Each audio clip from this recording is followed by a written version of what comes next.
Hi, it's Phil Anderson. Welcome to the Campus AFA Community Facebook page. Today we're talking to Charles Badenack, a financial advisor from Hobart who's recently completed the first round of the FASEA exam.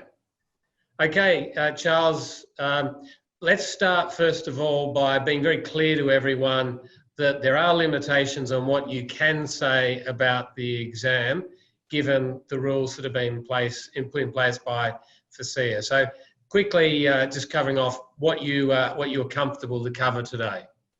Okay, well, I think people would find it pretty useful in terms of how I actually studied for the exam, how I found the exam generally in terms of content and timing, and what takeaways I learned, I suppose. I can't remember any of the questions, but and I can't say that obviously, but I think people will find it pretty useful. Because it is a daunting process, and I think often we, as an industry, we're sort of overcooking this one. It's not as bad as what it seems. Well, that's comforting to hear, and look, I've got to acknowledge, Charles, that you and 600 other advisors around Australia have been very brave in doing this in the first round. It must be a lot of learning in it for you and also for those that can benefit from your experience. So tell us about how you went about preparing for the exam. Obviously, FASEA has given everyone a reading list, but that was a very long reading list. So how did you approach it? Essentially, what I did, it was a bit of a rush sort of preparation. So I probably started 3 weeks before the exam. I printed the material out. So what I did, there was actually the suggested reading list. So what I actually did, I went through each of the suggested reading lists and actually broke it down into 4 and put each in a manila folder, each of the various topics. So I had the 4 folders with the 4 topics. Then I probably sat on it for probably far too long, to be frank. So probably a week out from the exam, I started to, probably the weekend before the exam, I spent a bit of time going through that. What I did was actually did a bit of a summary of each of the different articles and the different topics. And what I was very conscious of is when you look at all of the material, you can actually be overwhelmed. And so you need to be quite strategic in terms of how you deal with that. So, for example, with chapter 7, it's longer than a Harry Potter novel. So what I did was I actually looked at, there's a very good summary on chapter 7 that went into the Royal Commission, so I had a read of that. Then I focused very much on the index for each of the legislation. So I knew roughly where things were. So whether it's section 921 about having a statement of advice or whatever. So because if you spend a whole lot of time reading the legislation, you'll do your head in. Also, when I was in the exam, I used the Control F function, so you can actually locate specific words in the legislation when you're looking at it. So I thought it was pretty reasonable. And I think we all should remember that a lot of us have been doing this for a long time, and this is not a technical exam. So it's not asking you about strategy. It's not asking you about marginal tax rates or transfer balance caps or anything like that. So don't be overawed by it. Okay, so Charles, I think that's a very good tip for people to familiarise themselves with the index to Chapter 7. So I think as part of this process, we can make that available so that they can go straight to the index, which is just a table of contents of all the key sections that make up Chapter 7. We can provide a little bit more context around that. Now, obviously, the exam was split into 3 parts. There's your legal obligations, there's the code of ethics and code monitoring, where the key reference is the new FASEA code of ethics. And then there's the 3rd category, which really talks to the advice process. Yeah, so essentially we had, I think I'm allowed to say this, but we had 78 questions. But a lot of those questions were part A and part B, and sometimes part C. So if you were to look in total, there might have been maybe 100, 110 questions maybe. A lot of those are, you might get a true or false, and there might be one answer that's more correct than the other, so you have to be a little bit careful there. Then there are also some components where you actually had to type answers. And I suppose this is where the room varied a bit. So some of the room just typed very very short answers. And I think you can have a look at that with the FASEA practical examples in terms of what a 1 mark example looked like or what a 2 mark example looked at like. So what I tended to do, I adopted the philosophy, well, if I'm in there for 3.5 hours, I may as well use that time. So I just type a pretty detailed answer for every one of them. And it was a pretty long-winded exam in a sense. So you had to go pretty solidly to get through it. It's certainly, having had experience as an advisor, you shouldn't find, and you do the appropriate study, you shouldn't find it overwhelming, but you'll need to manage your time quite carefully. We had I listened to the FPA webinar on the FASEA exam, and I think they talked about with the A and B questions, you do a minute each, and then you actually spend 15 minutes on each of the long answer ones. That certainly wasn't the case, to be frank. So you might have a case study that applies for 6 or 7 questions, for example. So it's important that you really read that case study carefully.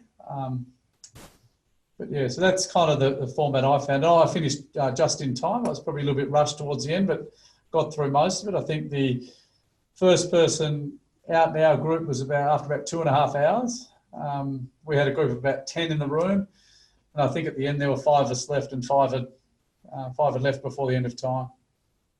Okay, so the exam is a combination of multi-choice questions, true or false questions, and short answer questions. So the typing up the answers is more about the short answer questions. Yeah, very much so. And it's quite similar to what you have in the FASEA practical example. So, 2 reasons for this or 2 reasons for that. And so I think that's where you perhaps should spend a little bit of time like this. You certainly, if you're half right with 1 sentence and you write a more detailed explanation, then you're certainly probably getting a higher mark. So my advice would be to focus a little bit on that. And then I was very conscious with that. I'd go back to the legislation and have a look at if there are any relevant legislative provisions. Right. So how much time did you devote to the short answer questions in total, do you think? I actually just went through it from question 1 onwards. So I'd probably, the start of the exam, probably more than the ones towards the end of the exam. Right. Because often you can get a bit sort of, on a train of thought that tends to take you off on a tangent, which takes up a bit of time. So that was probably something, if I was to do it again, I'm a bit more conscious of that. It might have been 5 or 10 minutes, a short answer question. Okay, so the point is that the short answer questions were spread throughout the exam, so you'd be switching from multi-choice, true, false, short answer, and then backwards and forwards. Yeah, no, very much so. And I suppose one of the things that I found quite useful as part of the preparation was to actually, where I did those practice exams, I actually did them on a computer. And also started to navigate my way around the legislation on a computer and using the control F to find stuff on a computer before I sat the exam. And that was really helpful because it's been a while since I've done an exam where I've had to write, and that was back with the old days of pen and paper, Phil. So it's a bit different nowadays. Yes.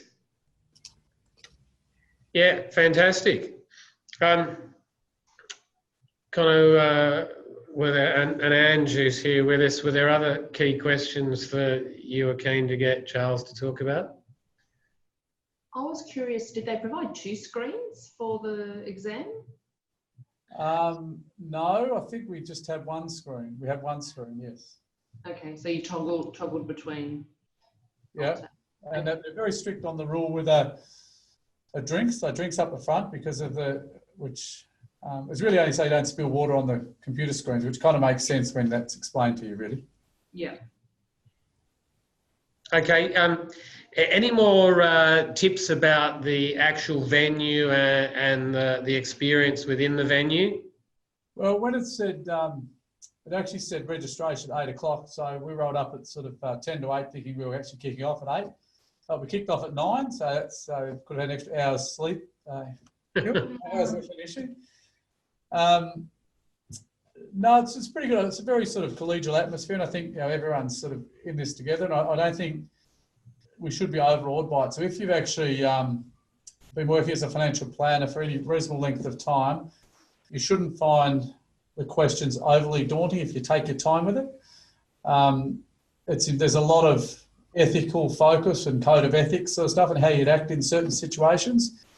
And I think that's important for the industry that we know that sort of stuff. So whether it's reporting it to your compliance people or whatever, I think that's obviously a big focus of this whole process. Also, did they provide any indication of how long it would take for the results to be sent to the candidates? They gave it an initial thing of around sort of 4 weeks. Okay. But who knows? Right. So you'll be nervously waiting for another 3 weeks. Oh, I don't think nervously waiting is the issue. I mean, I'm pretty confident I'll get through it. Yeah, I mean, I've been working in this industry for a while, so I should get through it. But yeah, it'd be good to sort of get through it and move on, to be frank. I think a lot of the advisors around the country, we just want to get this done and move on and work with clients. Yeah, look, I think that's one of the clear outcomes of getting in there early, doing it early. You get the result, then you can focus on other things if it goes your way. Obviously, it was a big decision to go and do it early. Is there stuff that you would have reflected more on if you had more time? No, I think when you started to, I hadn't really I really only had a serious crack at this for the last week. And when you started to look at it, I think when you look at some of the articles online, some of the blogs online, they're actually quite negative and can be quite overwhelming for people. I think what you need to be conscious of is be very much like an investor and ignore the noise and just do it. There's a lot of negativity. It's not that bad. It's something that we need to do as an industry. We should just knuckle down and do it. It's not that hard. It's challenging, but if you plan and do some study, it's very much doable.